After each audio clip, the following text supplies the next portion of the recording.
As retired and active police officers, we all know that you can buy gear from a lot of different places, especially online. But I want to remind you of the importance of supporting companies that support law enforcement. And I don't know a company that fits the bill more than Goals at goals.com. Their motto is proud to serve those who serve, which they do every single day. And they walk the talk by supporting dozens of focus organizations like Gold Shields. So when you're looking for gear, support our premier sponsor and go to goals.com. And for all our loyal listeners out there of the show, use the promo code GOLD15 for 15% off your next purchase until December 31st. That's right, all the way to the end of the year. Go to goals.com today. Welcome to Gold Shields. Join NYPD veterans Tom Smith and Dan Murphy. With over 50 years of combined experience chasing drug lords, dismantling cartels, and hunting terrorists. Now they pull back the curtain, sharing raw, unfiltered stories from the front lines and the heroes who stood beside them. No topics off limits. This is real. This is true crime. This is Gold Shields. Hey, welcome back to Gold Shields. This is Dan Murphy along with my partner in crime, Tom Smith. How are you, buddy? I'm good, man. Coming to an end. 2025 season 3 is Right. almost done, and coming to the end is when we hit the big boys, Yeah. as like today. Yeah. Yeah. We like to finish strong, don't we? And we're amazed. Honestly, we're amazed that this is the third season. We're finishing a third season and we keep finding amazing people to bring on the show who are willing to come on the show, tell their stories. And it's amazing. It's been a dream. Yeah, without a doubt, and we're going to go into a lot of that next week. When we have our last show. But today, you know what? In the NYPD, even though at its height we had 30 plus thousand cops, for 30,000 cops to say someone's name and have a good portion of that 30,000 know that name, you're pretty special. You're a pretty special individual and a member of the NYPD when just your name gets mentioned and people know what you did and know how you did it and the level you did it. And that's Patty Brosnan. And Patty's here today, and it's an honor to have him because, the word legend gets thrown around a lot, but Patty truly is for those reasons. When you have young cops who work in Manhattan like I did, and know a cop in the Bronx without meeting him or knowing him, but know his name and what he did, that meant a lot to young cops, and that was Yeah. Patty Brosnan. Yep. Uh, And you're talking about a time when New York City was completely out of control. The 80s and early 90s, we were both there. We were front row participants. We were active cops. But this guy took it to a different level. He and his cohorts at the 4-6, and I'm sure he would never not give credit to the fine people he worked with there. But this is a guy who was looked up to by everybody because he exemplified what you wanted to be. He knew how to work the streets. He knew how to make informants, how to make great arrests, how to get information, and he did it with such a commanding presence and style that, and he has turned that into in his post NYPD career very much a successful run. And God bless him, good for him, and we're happy to and thrilled to have him here today, aren't we? Patty, welcome, buddy. Wow. So, thank you, gentlemen. With what can I say? I actually think I'm blushing. The cohorts in the 4-6, equal parts co-conspirators, co-defendants at times. A lot of co's going on. But I was surrounded by rock stars. I'm very, very frank with you. The 4-6 in the rock and roll 80s and 90s, in the boogie down Bronx. I'm a son of the Bronx.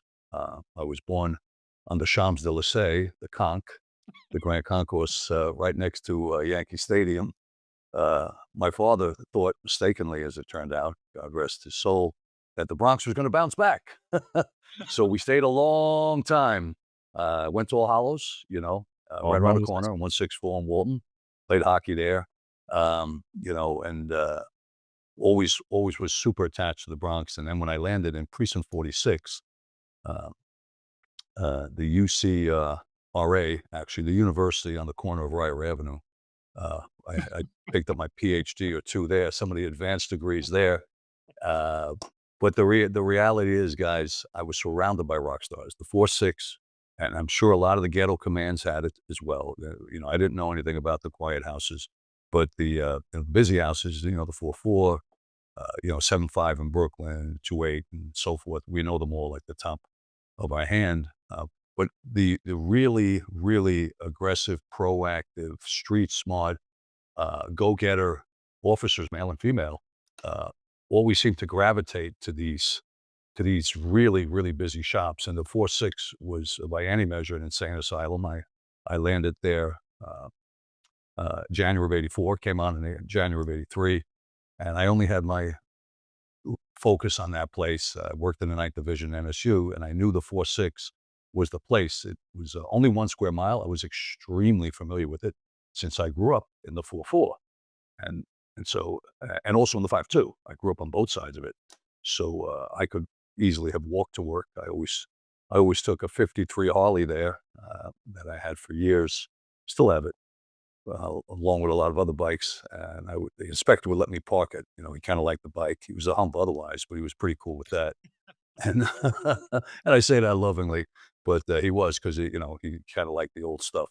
But the reality is the 4-6 was 1 square mile with 200,000 people in it. I did my master's thesis, on the 4-6, as it relates to what I coined. Others may have coined it, but I coined it in the framework of my, master's thesis, as the most dangerous square mile in North America. And we probably sold 5,000 T-shirts, with that on it, to help build the gym out. That was one of the logos for the gym. I ran the gym there, and it was really well received. It was very cool. We had a logo. We got artists involved in designing the logo and the art file and stuff. But the bottom line is, when you crunch the math, and I did, and you crunch it objectively and with science and mathematics, and you look in the context of the 7 major crimes, right? We know them all: the robbery, burglary, arson, rape, and so forth. The 4-6 was it. There was no other place that it was the hands down. It wasn't even close, really, mostly because of the 200,000 people and the 1 square mile, right? Because the 7-5 was 6 square miles. The 2-8 was a little postage stamp, but they did not have the sheer volume of people, and they did not have the violence, and the bellwether, always is the robberies. And I was a robbery detective. I was in the robbery squad. I was in the RIP. I was assigned to central robbery, a convoluted little path. I got there through the bribery board. I had no hooks. My father worked in construction. I didn't know anybody. But I had a bunch of bribery arrests. I guess I didn't dress that well, so guys were always trying to give me money, and I was locking them up. And I leveraged that at the Integrity Review Board. That's how I got grade, by the way. But also how I got into the 4-6. And after coming out of a stint in narcotics, where, of course, I worked in the 4-6 module, right? Where else? So I never really left. I went to central robbery, assigned to headquarters. They said, "Get this guy out of headquarters." I was there for 4 minutes. They shot me up to the Bronx, put me in the Bronx robbery squad. The captain there said, "No chance in the world, get him over to the 4-6." And they put me in the 4-6 RIP, where I stayed for 10 years, basically. And interestingly, at the time, myself and some other brothers from the 4-6, we started the New York Shields. We started with 80 people in November of '89 in a small place up in Yonkers. And when I stepped down as the president in '94, we had 7,000 members. We were the largest fraternal police organization in New York State. And with that came a great friendship with none other than America's mayor, Rudy, uh, myself and John Fleming, one of my great partners. He's now a writer, by the way. So he now goes by a new nom de plume. He goes by Fleming Way, like Hemingway, the writer. So I only refer to John as Fleming Way. So myself and Fleming Way went down and we tracked down Rudy. He was a rainmaker at 666 Fifth Avenue. He was in between jobs from number 3 at Justice and the U.S. Attorney in the Southern District. And we went to him. We said, Rudy, we got faith in you, man. We think you're going to be a great mayor. This was in '91 in the winter. Herman Badillo, Susan Alter, and of course, David Dinkins. David, I'm perfecting my backhand in Queens with out-of-town Brown Dinkins. Mhm. But we'll get to him later. We got some new metaphors for him and de Blasio in the context of the wicked, wicked, wicked rattlesnake that got the keys to the city last week. But we said to Rudy, we said, listen, we have a board. We have 32 people on our board. And we'd like to protect you, Donna Hanauer, Andrew and Caroline, they were very little, your mom, your apartment, as well as the campaign headquarters. And we did. And we stayed with them right up until Victory Night in 92, November 5th, 92, when he took the reins from sleeping at the Wheel Dinkins. And I did not go. I stayed. I was the only one that didn't go. I want to stay in the robber squad because I had built a crib in Pearl River, and I couldn't afford it, honestly. And I'll never forget, the phone never rang in that house. We had a landline in Pearl River. Never. It was there for the kids in school, just in case. And Rudy called. So the loving bride, St. Kathy of Rockland, hands me the phone and says, it's the mayor. I said, mayor? So he gets on and says, Pat, you're not coming over. I said, no, Mayor. I said, I'd be honest, I just built this place. I moved my parents in with me. My brother had been killed, struck and killed by a train. And my parents were just devastated. So I moved them in with me and built a apartment for them in my house. And I said, I need at least 600 hours, Mayor. I'll never forget because he was so damn smart. He said, well, you'd only get 50 on the detail. I said, well, that ain't going to cut it. He said, anytime you want to come, you can. And I stayed in the 4-6 in the robbery squad, But it's funny because I could have went anywhere. I had Rudy's ear. We were very friendly. And, as the job evolved, I mean, it was amazing. It was amazing other opportunities to move around the city and get into like really cool spots. But I love where I was, and I ran the gym there and I got my 600 hours. And so, it was just a spectacular, spectacular time. And to be very frank, the guys and girls of the 4-6 were the best in the world, man. It was unbelievable. It was a front row seat, guys, to the best show in town. And I was always, always hesitant to take vacation or to be off because I was all about getting guys with pistols. And it would drive me crazy to hear that, Gary McCarthy or, one of the other guys who were very active, so many, they picked up 3 pistols on a weekend and I was there, out in Rockaway or something working on my Savage Burn. And they're scooping up pistols that have my name on it. So it was it was an interesting time, but, what can I say? That's where the rock stars were in the context of my journey through the NYPD, which, to be very, very, very honest, I would have done it for nothing. I would have worked for nothing. Putting aside the biweekly insult that was masquerading as the check, the biweekly insult was so minimal, but I had a floor business and I made about the same amount of shillings in the floor business, maybe a tiny bit more. In scraping floors, refinishing floors, pickling, staining, repairing. So I had a biz even back then. So yeah, I would have went into the 4-6 for nothing, seriously. And that is the height of madness. That's not even normal. But what can I say? So anyhow, morning. Looking for powerful defense without the mess? Meet Impact, a revolutionary line of chemical irritants designed for law enforcement, military, and personal protection. With no blowback, no cross-contamination, and easy cleanup, Carry Impact delivers unmatched stopping power without the hassle. Whether you're in the field or on the street, safety should never be compromised. Protect yourself with the next generation of defense. Carry Impact, stopping power redefined. Have you ever wished you could go back in time and see the events that shape the true crime cases that fascinate you? With newspapers.com, it's like having a time machine to the past. Dive into more than 1 billion newspaper pages from 1690 to 2025 and relive the headlines that shocked entire towns. Explore newspapers from the US, UK, Canada, Australia, and beyond with a simple search. Read the breaking news as it happened, crime scene reports, witness testimonies, and courtroom drama. Explore forgotten clues and see how the media shaped the narrative of infamous cases. But it's not just the major stories. Newspapers.com lets you dig into local mysteries, missing persons reports, and the small town scandals that history forgot. It's the closest you can get to being there when it all unfolded. So, if you're ready to dig deeper into the crimes that keep you up at night, start your journey today at newspapers.com. Use the code GOLDSHIELDS for an exclusive 20% discount on your subscription. I digress. What else is new? That's the we, hey Murph, we did 3 Irishmen on here, right? We burn when the Venetian blinds are open, but the Irish, as you know, they defy even psychoanalysis, according to Freud, no less than Freud. So there you have it. Yeah, absolutely. Very true. That's the phrase. Yes.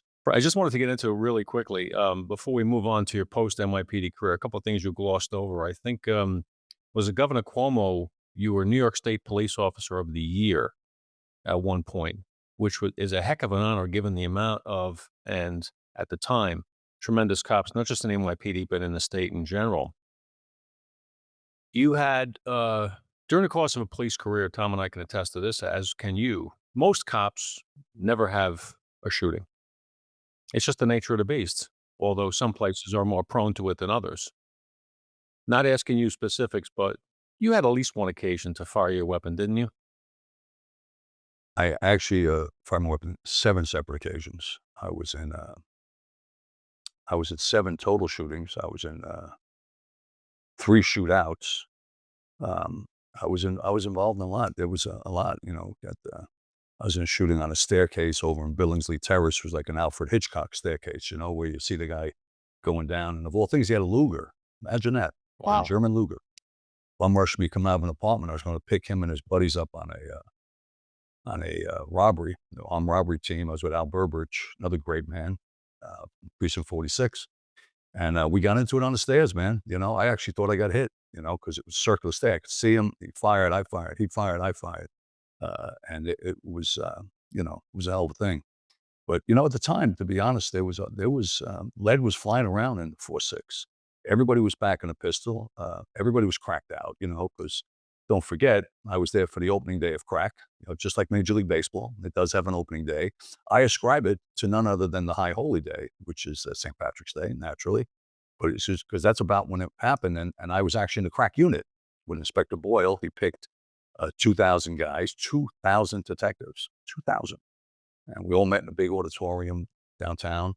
And it was basically, go out there, men. He was a little Irishman from Northern Ireland and, and crack their heads. and that was 85, man. And it was no joke. I mean, they were wheeling, these crackheads were wheeling around disembodied heads, right? What else?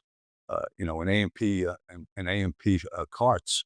I mean, it was madness. The city was really, really a scary place for anybody who wasn't armed. So, yeah, a lot of shootings, man. There was a lot of shootings in 4.6. And with revolvers, for the most part. I to this day only carry a revolver. I carry a 2, by the way. At the time, I carried 3. And I'll never forget, I was on the stand with none other than Jerry Scheindlin, Judge Judy's husband, who took a shine to me. No pun on his surname. I was with him a lot. I just, for some reason, wound up in front of him, not just on trials, but on all the hearings, the Huntleys and so forth, or the suppression hearings. And I remember I was explaining to him I was in a cab, not in a cab. I was fighting with a guy in a cab, and there was a round fired, and big, badass guy, man. He was a tough guy, and had a hard time with him, but I got him. And I remember saying to the judge, so I took his gun, I said, from him, which was a 45. I said, so now I had the 4 guns, and he made me stop, and he said, well, take me through this. What's the 4 guns? I said, well, I carry 3 revolvers. I said, no, I asked the judge a question. I said, Judge, what's the weapon of choice on the street today? He said, the Glock 9mm. I said, how many rounds? He said, 17. He must be a gun nut, right? I said, correct. So I carry 3 revolvers. It's 2 6-shooters and a 5-shooter. How many rounds? That's 17. He says, makes perfect sense to me. That's exactly what he said. So I said, I had those 3 revolvers, and then I had the bad guy's 45. It was a big 45. But I've always carried revolvers. Even at the end, they forced me to take the chief's course because I had a $55,000 bounty on me from a shooting that I've been in in '95. So I used to tell the captain from IAD, I said, for 55,000, I said, I'm gonna kill myself, Captain. So he's so he says, he says, you're just another nut job. He says, but you got to get a Glock. I said, I'll get the Glock. I'll do the course. I said, but I'm not carrying it. I said, I'm carrying a revolver, and I sold it. I sold it. I think I bought another revolver. But the reality is, I was torturing him in the hearing on the shooting. He says, I don't get it, Brosnan. He was actually a nice guy. He really was a good egg, but he was scratching his head. He said, in this shooting, he said, you shot a guy with your gun right hand, then you shot another guy lefty. He said, are you righty or you lefty? I said, Captain, I can shoot with both hands, and I'll tell you why, Captain. I said, when you guys, all you big shots, all the brass, when you go up to Rodman's neck, you're sipping a cappuccino with your pinky ring in the corner. You don't even shoot your guns. Brosnan was out there in the rain practicing righty and lefty all the time, all the time. He said, all right, Lisa, he goes, listen, I don't drink cappuccino. I don't have to wear a pinky ring, but the point was made, So I learned to shoot lefty, and I still practice lefty. And I only carry revolvers, but They're that's reliable. They fire. that's the That's for revolver sure. story. You could Uh, pour Coca-Cola on them, Tom, for 25 years, and they'll still discharge a round, and that's a fact of life, man. that's right. You get an eyelash and a Glock in the chamber, and the thing jams up and stovepipes on you. So I just, hey, there's a reason my motorcycles, I ride 36 Harleys, my favorite, 36, 37, all the pre-war bikes, because you can fix them just like a revolver, right? You change the points, you change the plugs, replace the condenser, tune the carb.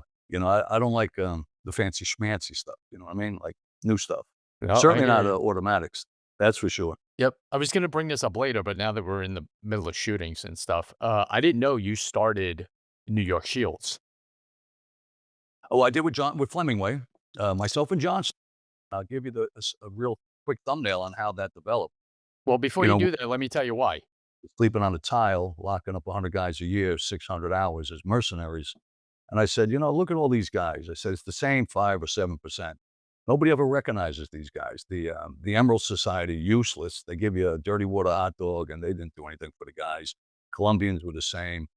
I said, we need to start an outfit that recognizes the guys and girls who are locking everybody up, the guys and girls who are sleeping in central booking around the clock like I was, before arraignments, during night court, and bring them up on the stage. And so we started over in West Yonkers at an FOW, I guess not an FOP. I forget what kind of little place it was, a military place. And we had 80 VFW. people. We said, well, that's pretty good for a start. And man, did it grow. Like I mentioned earlier, we had 7,000 people, 7,000 members from Niagara Falls down to the West Village, every agency. Again, man of the year, the breakfast every year. We had an artist design and build the Purple Heart Medal, which was given out, became in the lineup. That was a Shields, something myself and Flem came up with, the Purple Heart. That now is one of the medals given at Medal Day. And we gave medals at Medal Day. We gave 3 with a $500 check every year. We gave to housing, city, and transit before the agencies combined. So Shields were a great outfit. They really were. And they're still doing an amazing job. I still attend the breakfast and police week in early May. But yeah, that was a heck of an organization. Still remains. The reason I brought the New York Shields up, and this is something you didn't know and I didn't know, this is mine from Medal Day from the New York Shields that I got in 1994. No way. Yep. When I No got the way. Medal of Did I Valor, did I give it to you? you Did I may present it? have. You might I have. presented them. It was Yeah. either me or John Fleming. Yes. And Wow, that's fantastic. yep. And that was my medal that I got from you guys from a shooting I was in 93. Wow. I did not recall. Wow. Yeah, And yep, this is it. And I have it on my dresser, with all my other stuff. And that's what I just went and grabbed because I didn't know you started that. And it was one of the biggest wow. honors I ever had. And I thank you for that. Well, I'll tell you, Tom, the honor's mine, and that's a trip down memory lane that hasn't happened in a while. Although I did coincidentally the day I met you on September 11th with D. Esposito, And the guy who was with them, Garrett Gordon, who was a second grader out of Brooklyn, a street crime guy, very active guy, a bunch of shootings. He told me that day when I was in the room with you down at Newsmax that I gave him a Medal of Valor. There you go. I said, "Are you kidding?" Not me, not well, I presented it as the face of the organization. At the time, I was the president. I was the president in '94. John was the president from '90 to '93. John Fleming. So, and we had, yeah, wow, wow, that's two in 2 months, and zero for many years before that. So, yeah, we were very proud of the Shields. The Shields really looked out for the officers who were out there knocking their socks off, as well as the bosses who were the great bosses. They surfaced all the time. We had, Terry Tunnock, for instance, was our man of the year, but there was other Terrys out there, and we made sure we identified them and brought them up and had them meet Rudy and gave them medals and awards and stuff. We did up in Eastchester. We'd have 700 guys in the Eastwood Manor up in the Precinct 47 on a rainy Tuesday night in the winter. 700 was unbelievable. Wow. But we'd have the body count of how many on the shootings, on the awards, how many guys, departed us. We'd almost the equivalent of a spinning wheel. You know what I mean? Like, yeah, we got 7 this month. Good work out there. Justified shootings. That's the way it works, right? You know, You gotta laugh about that's it, the right? yeah. Listen, they want to dance. Sometimes they got to pay the band. That's just the way it is. Play And stupid games, win stupid prizes. That's how it goes. yeah, that's exactly right. Keep playing the stupid game. See how that works out for you. You Exactly. know. So, Patty, But what a it great comes a thing. point in time when you retire and you leave the department. You're already entrepreneurial in your spirit and doing stuff. Tell us about that transition. It's never easy for cops, but you were working on it before you left, didn't you? I was a bit. I had two things going. I had the floor company, which I referenced earlier, and that was running. And before my brother was killed, he was managing that for me as a foreman. We had a small team, small. I don't know, 6 guys working, 3 vans, right? 3 vans at 2, but it was good. It was income. But I started with Flem, Eddie Murphy. Uh, it was four Eddie Murphys in the 4-6. And at the time, Eddie Murphy was Axel Foley, so it was an absolute running joke. There was Sergeant Murph, there was Reverend Murph, and then they both had their kids, Eddie Murphy Juniors. So they get pulled over by a black officer in the 4-5 going over for a lineup. The 4 of them in the car. I wasn't there, but Murph told me, Sergeant Murph. He says, the guy says, "Well, yeah, you're gonna say I'm the boss over in the robbery squad, Eddie Murphy. Who's the guy there? Yeah, it's Detective Murph. That's Eddie Murphy. He says, who are the guys in the back? He says, well, that's Ed Murphy Jr. All right, everybody out. Everybody out of the car because they thought they were setting him up because it was, Eddie Murphy was a big deal at the time. Yeah. But I started a small business with Eddie, the Rev, detective, who was my partner, uh, and Ronnie Morgan, God rest his soul, and Flem, and it was called Sherlock. And we did, conducted private investigations. We did various surveillances. We did due diligence matters, deep dives, relatively simple cases, to be frank, civil matters, didn't manage criminal matters. So, once I retired, I was very, very lucky because I was friendly with Bill Bratton and Rudy and the guys, and an introduction was made by Jack Maple to a prize fighter named Mustafa Hamshaw, who fought Marvin Hagler to a standstill in Brooklyn, tough as nails, mitts like this, cool Syrian guy out of Brooklyn, and he hooked me into through that connection, through Jack, through Mustafa. I hooked into the King of Saudi Arabia's brother, who was one of 11. He was the prime minister, and I had the contract for the royal family, and I lived with them for 4 months in the plaza with 32 guys, and then I lived with them another 6 months the following year in the plaza with 64 guys, and that gave me some seed money because it was a terrific assignment to begin the Brosnan Group, and the Brosnan Group was in my basement in Pearl River, just me, and I had a secretary at the time, buddy desk like the squad, and we grew from 20 to 50 to 500.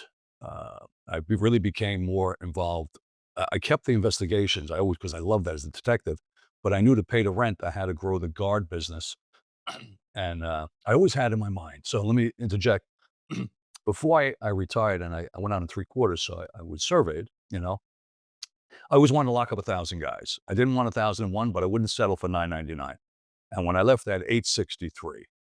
And it broke my heart. It really did. I fell short by 11%, and it irked me. So I got in my mind to, and since I didn't lock up 1,000, I wanted to have 1,000 employees, statutory W-2 employees, not subs, statutory employees. And it took forever. Every time I get to 700, I lose an account, I'll be back to 630. Every time I get to 900, I lose an account, back to 810. But when I cracked 1,000, I don't remember exactly when, it was a tipping point, and I was at 2,000 very quickly. And at the height of our, and it transitioned from the Brosnan Group to Brosnan Risk Consultants, because uh, I want the brand to understand that it wasn't just man guarding and investigations. We mitigated risk in all its forms. We had the capabilities of mitigating risk through, through consultative measures, through investigative measures, through protective measures, a wide range of operating methodologies and methodologies that we utilized in the business. At the height, we had 7,000. I had 7,000 folks working in 526 cities and across 43 states. We divided the country into regions. We broke it to 7 regions. We were in every state that needed us: Wyoming, Utah, Montana, the Dakotas, Hawaii, and Alaska. We were not in. We were briefly in Hawaii for a while. We had 50 guys there, but it was too far. Um, those states are pretty crime free, but we were in all the major markets, and we had, at the time, operation. We had 35 offices across those 525 cities, and we had 600 trucks rolling at all times. So we we we were, it grew. I surrounded myself, guys, with the best and the brightest. I mean, we grew from a local to a tri-state to a regional to a national. And I always said and continue to say, as recently as last night, I had dinner with the president of Allied, great guy, Glenn Kuchera, and the CEO of a counter drone business. Now, I'm deeply, deeply involved in the counter drone business. Partners in a company called Airspace Defense. We had dinner at Palladino's last night in the Grand Central. If you haven't been there, you have to go. My first partner was Joey Palladino when we were in NSU, and his brother Mike, doesn't bear any introduction, was the president of the second largest police union in the history of the earth, is the DEA. Mike worked with me at Brosnan for 6 years.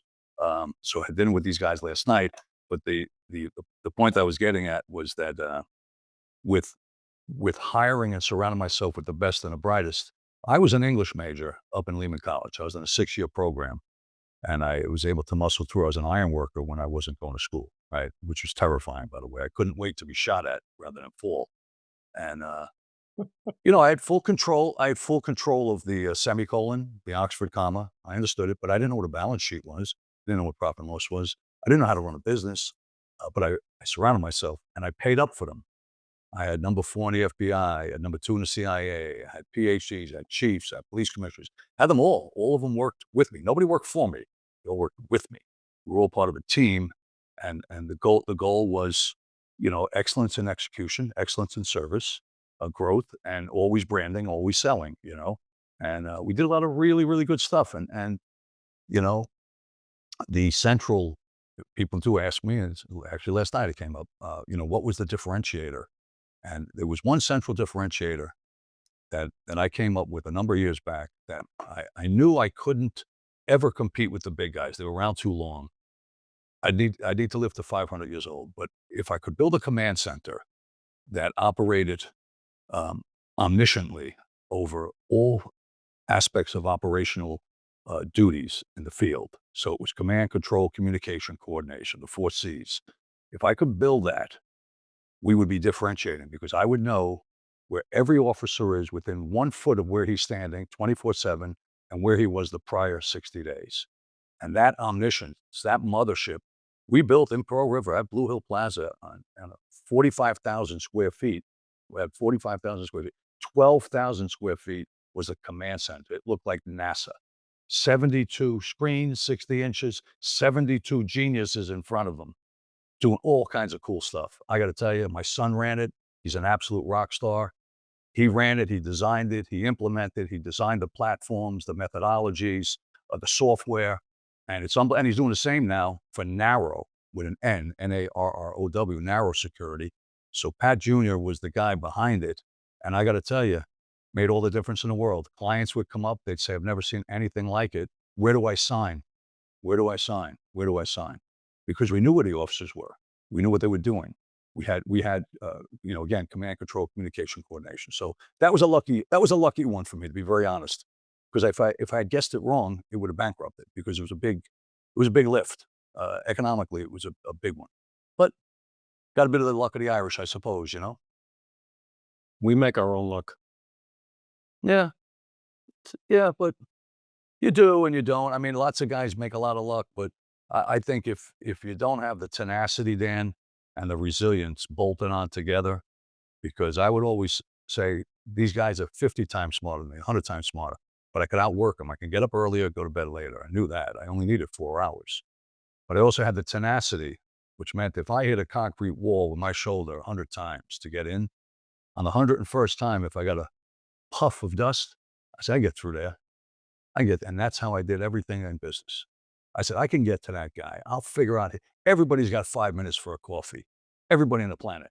You just got to be unrelenting to get near them. And then when you get them, you wind up telling them war stories. You're there for an hour, you know? But but again, it was always the team. Always, always, always, always. We war gamed everything. I had war rooms. They weren't conference rooms, no such thing. We didn't confer. We didn't set up conferences. We war game. We strategized. We trained tactically and strategically. We looked at what was around the turn, what was changing, where the threats were. And we wanted to identify burgeoning threats before they became really bad for our client base, either for their personnel or for their portfolio assets.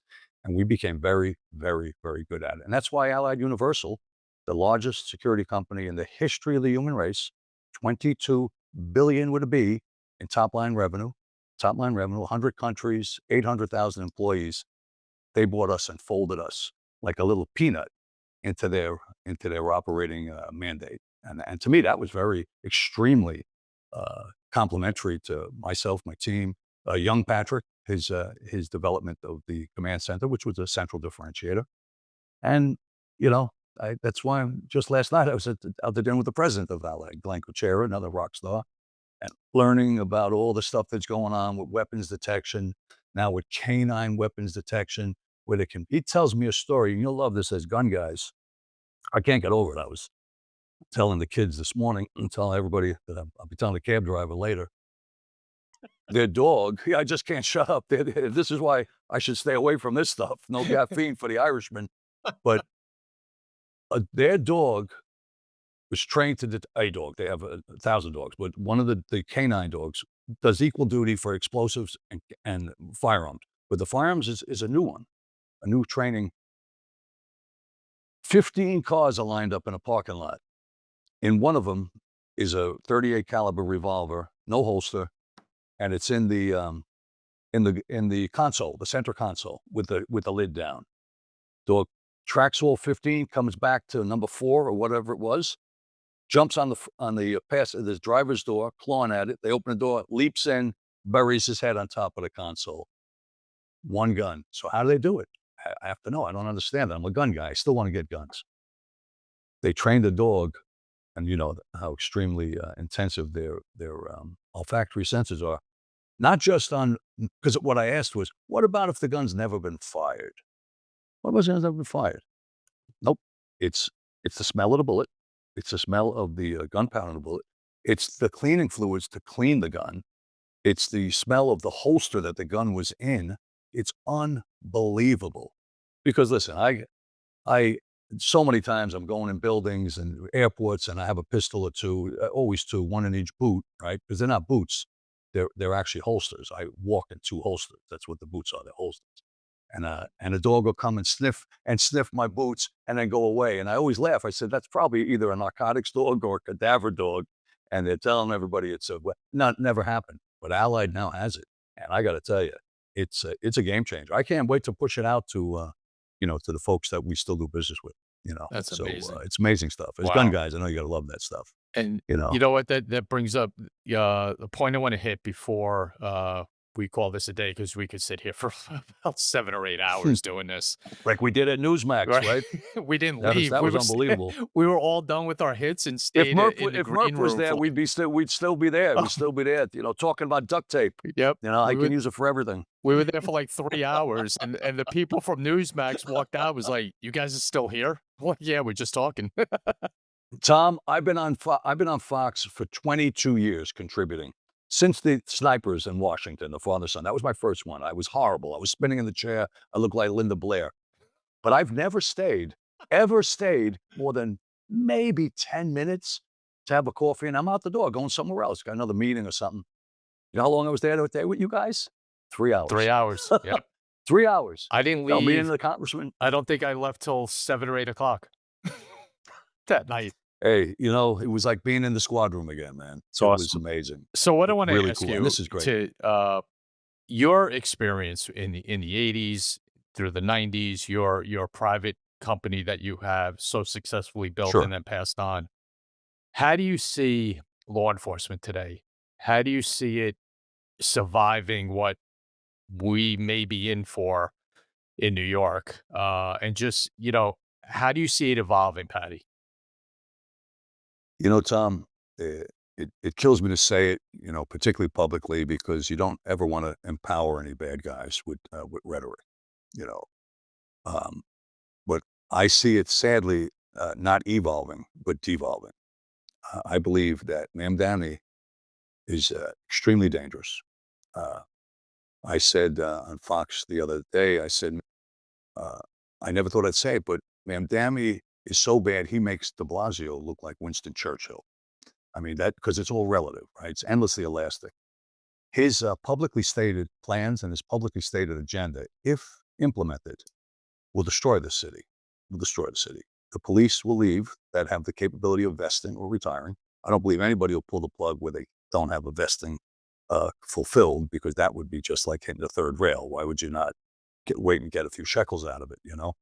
Um, his publicly stated intention to amplify authority at the Civilian Complaint Review Board and to diminish authority to the police commissioner, who I do not know, but I really think is very skilled and very fair, Jessica Tisch. Um, and I'm read that she's considering remaining. But it's even beyond that, guys, in my view. When you have a horrific leader like himself, and then you have the great men and women of law enforcement, particularly in the New York's finest, specifically in the New York's finest. Um, and you have someone there who has publicly stated that they're racist, anti-queer, they're thugs. It has beat us to death and has beaten to death the rule of law as well. I believe that he has disempowered, diminished, uh, uh, in some ways destroyed or begun to destroy the morale of the officers, the men and women, the brave men and women of New York's finest. And I think they'll leave, and or the city will devolve back into like a time tunnel, right? Like a time machine into what we knew in the 80s and 90s, was like really a death wish, set, as opposed to Disney World, which is what Rudy and Bill Bratton and Ray Kelly and Mike Bloomberg brought us. So, in a word, I believe if implemented, that it will be fatal. It'll be fatal. I think crime will skyrocket. People will flee. Businesses will flee.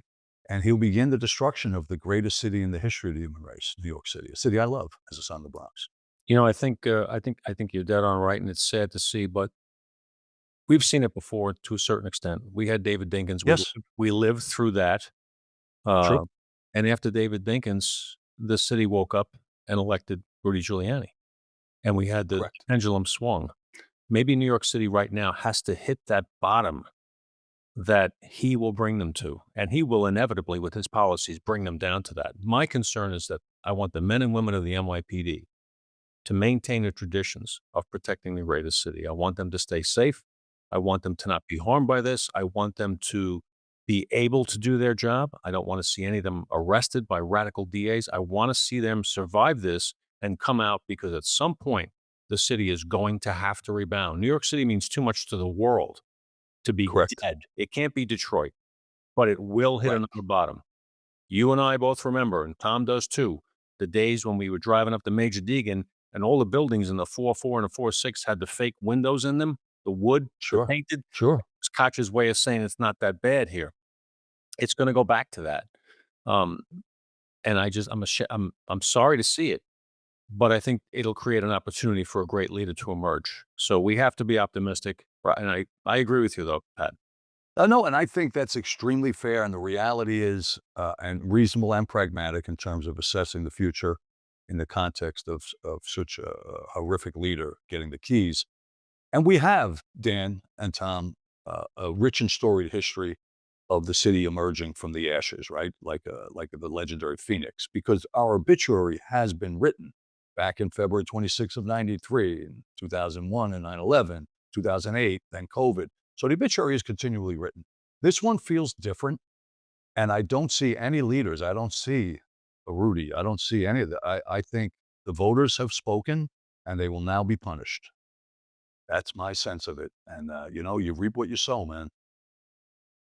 Hope I'm wrong. I pray I'm wrong. I love the city. Love the city. And I think You I was know, just gonna say that, we all pray that, there is a shining light at some point somewhere that someone emerges or we don't just fall into, like you said, the '70s and '80s again, in the early '90s, absolutely.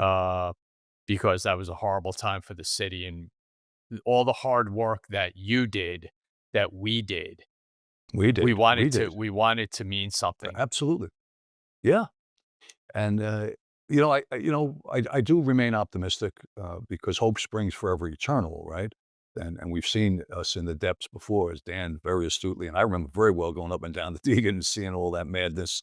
Uh, but as I say very often, the bad guys didn't go and colonize the moon.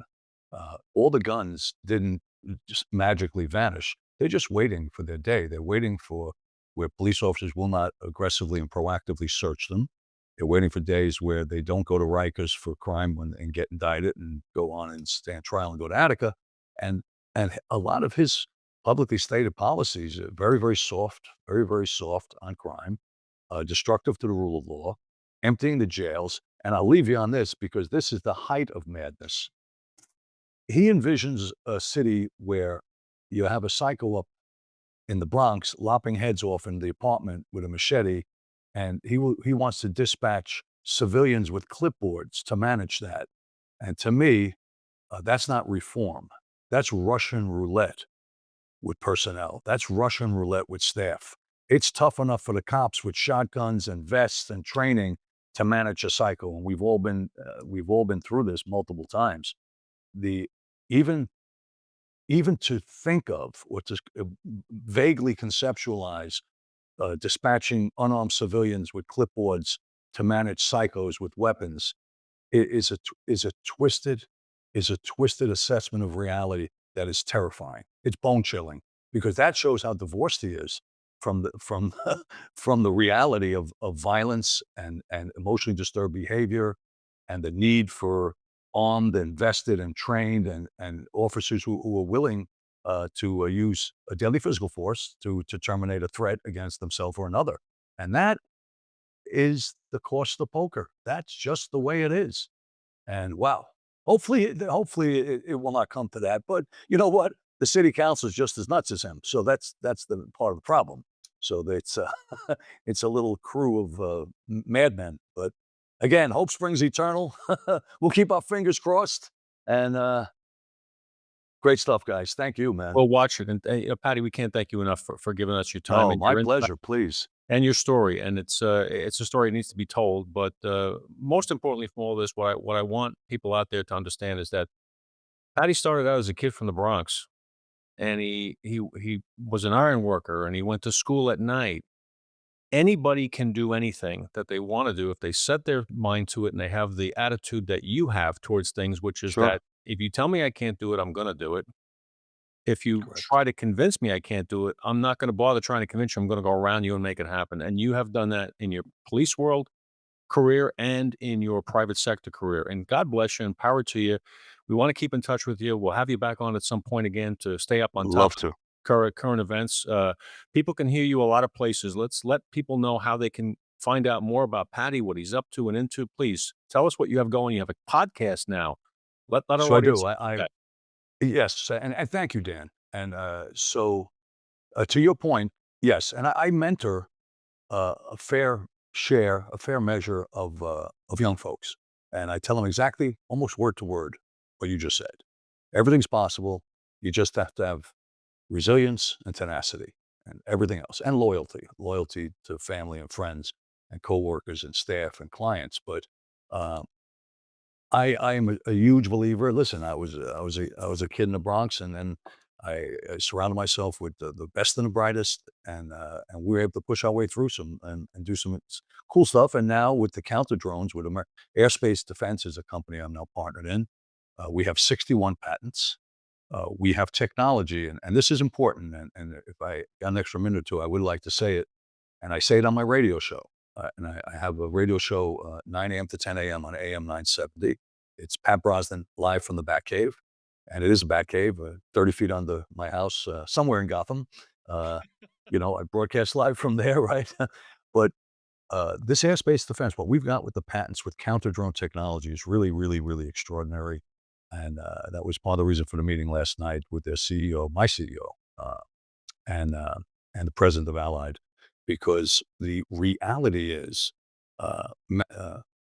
Thomas Matthew Crooks on July 13th in Butler, Tyler Robinson on September 10th at the Lucer campus in Utah, and others, the shooter 41 days ago in Texas at the ICE facility where 3 more were murdered by snipers. This assassination culture is here to stay. We've never seen this before, right? This is new stuff. We have the technology at Airspace Defense to identify those anomalies through science and technology and detection software that we have wrapped with 61 patents, where we would have identified the guy in Utah. We would have identified crooks on the roof in Butler. And that's how it works. And what I'm discussing, gentlemen, I don't want to go too deep on it, is this 2025 is a beautiful time for guys like us who law enforcement believe in the rule of law, a horrible time for the bad guys because like the Roadrunner catching the Wile E. Coyote, we finally caught up. And airspace defense, and I'd love to come on and discuss it because you will be endlessly fascinated. Like we spoke about the weapon, the dog, this is the stuff I love. I would not have gone into another business. I didn't have to. I would have rather just ridden all my motorcycles all day and go to the gym and lift iron, to tell you the truth. But it's important because it's crime fighting and it's clever and it's smart and it works. And it makes us smarter and faster in putting the guys into Attica. And I like that. And the technology's there and we have to use it. We have to learn it. And I discuss it a lot on the show, on the radio show, which is also converts to a global podcast across all the platforms. So, tune in. It's unapologetic, unblinking, and uncompromising. And like yourself, we leave no corner where a light doesn't hit, no stone unturned. And it's just the facts, man. It's a lot of fun. I got to tell you, I love being a guest because I get to talk, but I love being a host, and that's new. It's a whole new deal for me. I was, all those years on Fox and now in Newsmax, I was always, the guest and the host. It's you know what it is? It's fun. I had Ray Kelly, Rudy, John Miller, and Mark Messier, the first 4 guests. Right tonight, we're filming with Congressman D'Esposito, Tommy, who I met with you in Newsmax. Um, I got Stallone lined up. I have other people that, during the course of the business evolution, I got him his damn pistol permit down in Florida. He's a good egg. So he owes me one. And during COVID, by the way, got it signed during COVID, which was the Herculean lift. Not getting a gun in Florida. There's no, Helen Keller could get that for him, but Yeah. not during COVID. No, I don't know who knows who Helen Keller is anymore. I see a lot of people going like this, but Yeah. guys, it was great. Love, love, love the show. I've watched a number of your podcasts. I enjoyed them. I put them on when I'm writing, and I put them on when I'm in the gym. I listen through them. But this was terrific. And listen, anytime, man. And I'm sure I'll see you on the road, and maybe we'll have a hot cocoa or something. Yes, Love it. absolutely. Love it, Uh, Pat. All the wow. best. Thank you so much, Patty. This is why we created this show to have people like you on to tell people Oh, that my pleasure, man. things like this happen in the city and there's people like you walking the earth, keeping us all safe. So Well, people like us guys, because I got to tell you, you guys have done amazing stuff. I know Dan forever, and Tom, you were behind me in the job, but I know your history as well. And you guys have done extraordinary stuff, both in the job and now outside the job. Dan, with some of the entrepreneurial endeavors you have done and that we have spoken about and looked at for Brosnan Risk when I had the business running. Um, and that's the name of the game. I don't know what this retirement is. I understand that it's a noun, and then it could be an adverb, and but I don't know anything about it. Honestly, no, us neither. it's not happening here, man. My mom almost made it to 102. Dan, you talk about the Irish, right? Tough Irish stock from the Stubborn. kingdom, and yeah, born in 20, man, born 1920. So tough cookie. I plan to be around for a while. You Good. know, Don't go anywhere. God We willing. need you. We need you. No attention. I said that to Tom Holman just on a final note. I had the great pleasure of meeting him. Hero worship, honestly. He to me, first of all, I said, I thought you'd be 7 foot like William Wallace. I say, he looks gigantic. He's actually immortal. So I grab him and we're kind of like arm wrestling around like guys are. And I said, Tom, 'cause I didn't know what to call him. Mr. Czar, I don't know what the hell. I said, Tom, I need your you must have thought I'm mania. I said, I need your blood work monthly. I got to get your blood. You got to stay healthy. I said, you got a lot of unfinished business. You got to stay. He goes, I'm not going anywhere. Where do I send it to? He's laughing like, look at me, like, who's this nut asking for my blood work? But I mean, what he's doing is so amazing. And what Trump has done, and I'll leave on this, I promise, almost.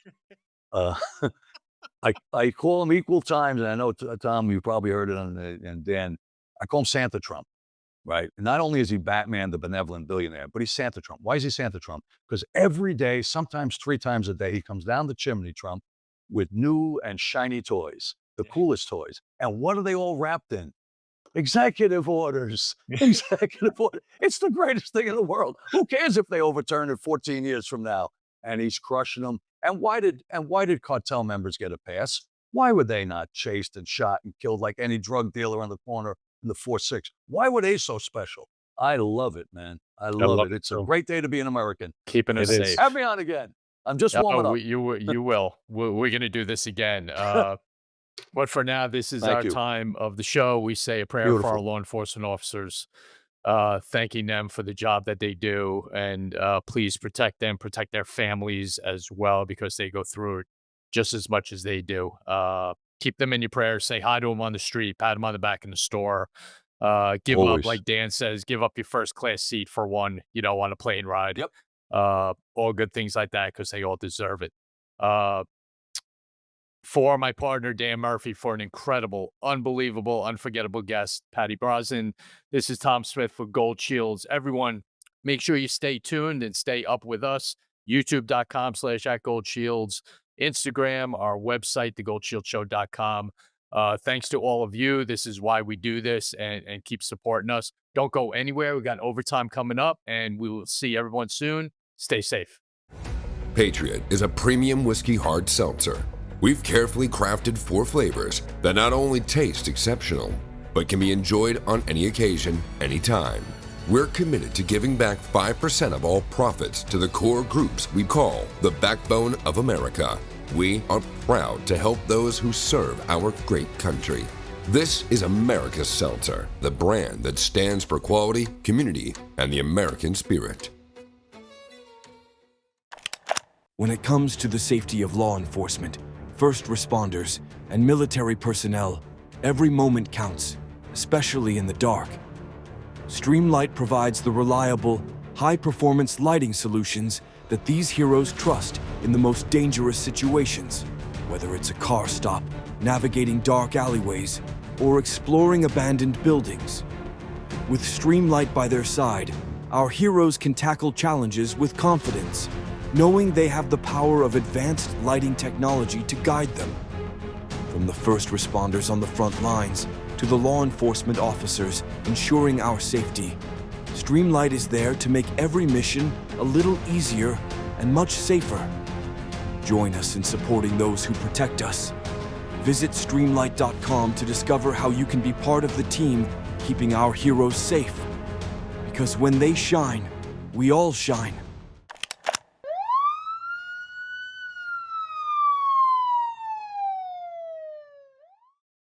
And once again, as promised, we are back with the OT, the overtime. Tom, cops love overtime, don't they? Well, especially 3 of them that are sitting on one show together who, Forget like, it. Yeah, made a lot of overtime. a lot of overtime slips went in the careers of these 3 guys. Absolutely, without a doubt. Yeah, Oh, boy. That was yeah. a lot. So Uh, he's an amazing guy, isn't he? He really is.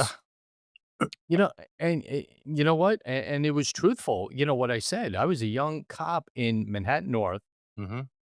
and knew, first couple of years on the job because Patty got out in '95, and you knew his name in Mhm. Manhattan North from the Bronx. There's Yeah. this guy, Patty Brosnan, he's doing this, he's making 300 freaking gun collars, Mhm. and you just knew his name. I mean, and that wasn't made up. I knew Patty Brosnan before I ever saw a picture of him, knew Mhm. who he was, met him. Yeah. Wild.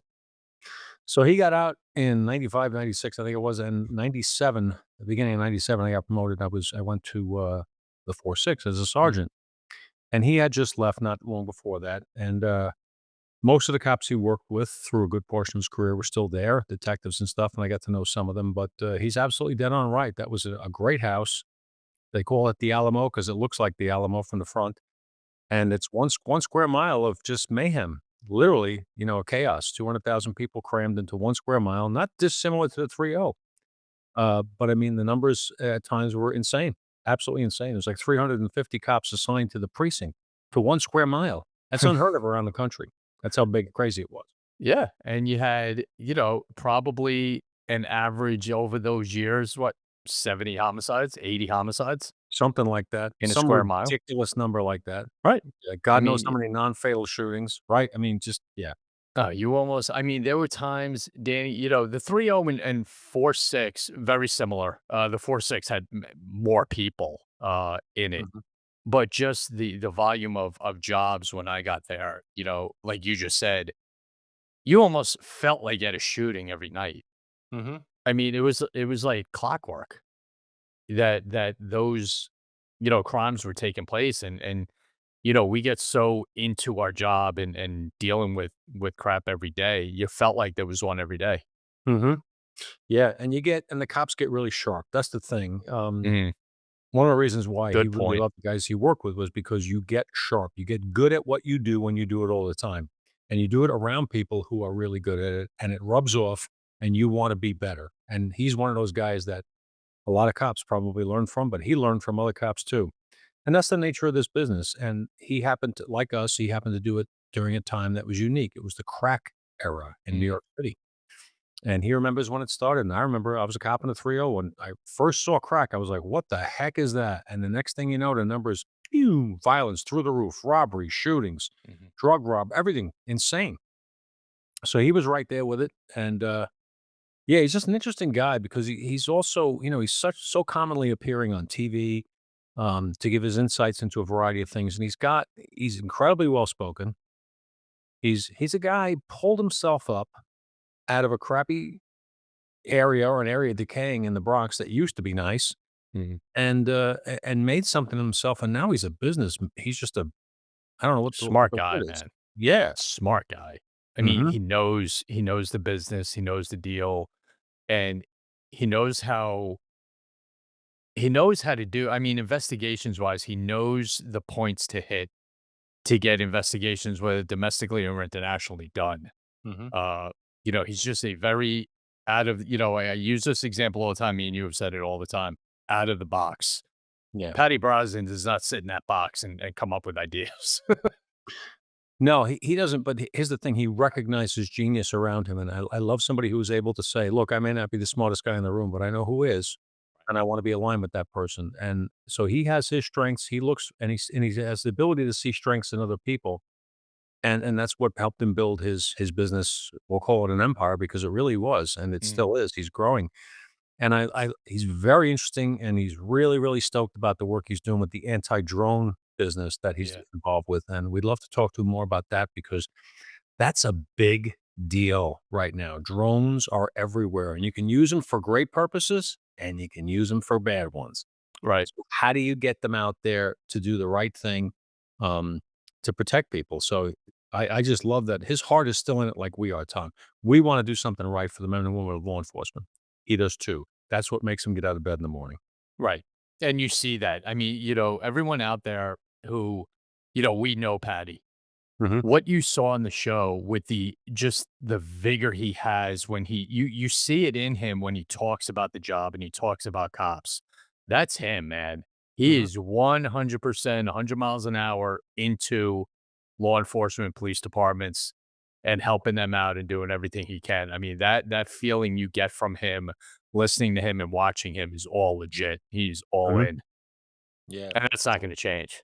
No, I don't think it's gonna change. I think he's gonna continue to find, the next thing that he can sink his teeth into to either make better or help, uh, brand and create Mhm. awareness of, and so he's a valuable guy for the world of and anybody in law enforcement in this country.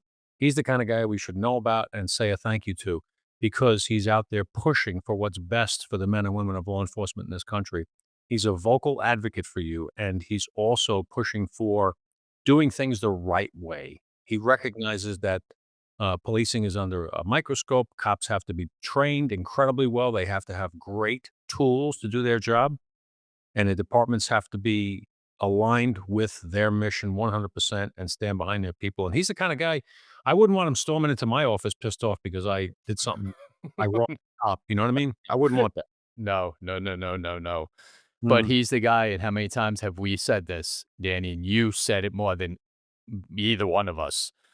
Something happened to me and my family, you're calling Patty Brosnan, Yeah. Oh yeah. you Because know? he's gonna get the guy. He's gonna get the resolution. Right. He's one of those guys, and it's not to put anybody else down. There's No, loads nope. of great detectives. Patty is that bulldog who won't give up, Mhm. Right. and that's 100%. It was a that. pleasure. I mean, again, we're so fortunate to get people like him on the Mhm. show so others can hear him.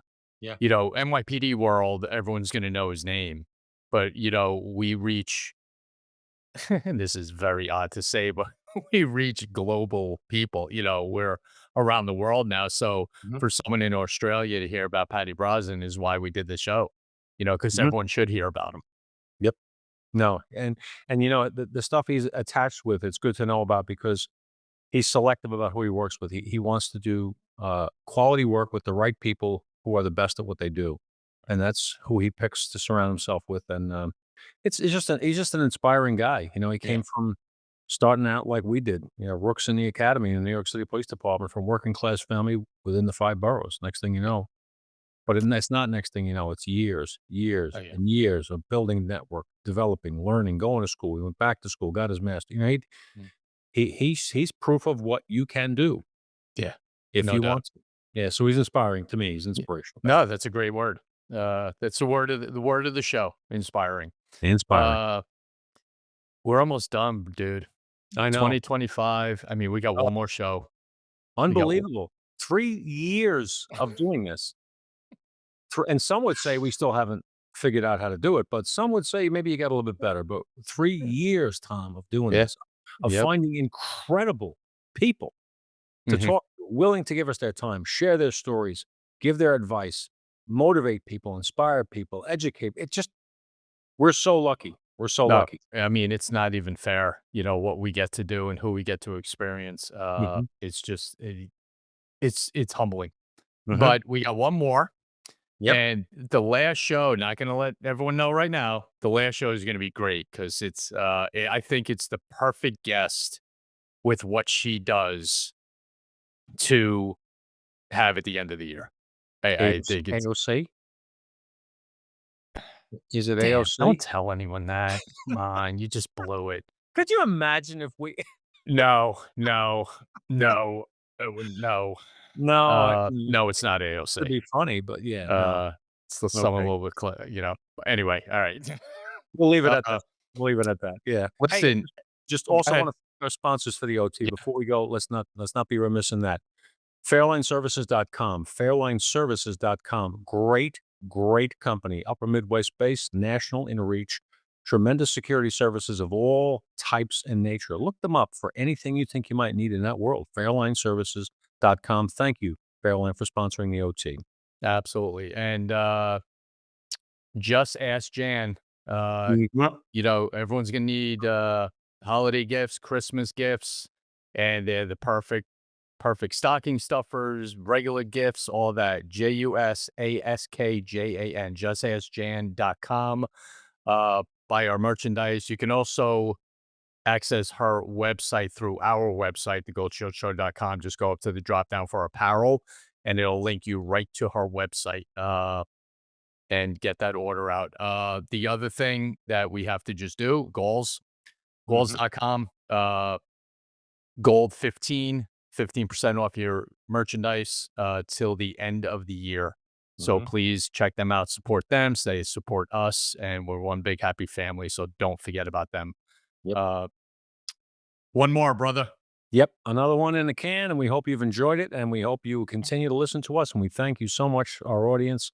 We have nothing and are nothing in this world without an audience, and we have noticed our numbers going in a great direction, and we thank you. We know it's a word of mouth from some of you, and we want to keep hitting the mark. Let us know. TheGoldShieldShow.com, TheGoldShieldShow.com. Let us know if you have any concerns, questions, what you like, what you don't like, whatever. Happy to hear it. All that good stuff. And thank you all for your comments on YouTube and Spotify and all that. So listen, everyone stay safe. And we will be back very shortly. Be good, everybody. Take care.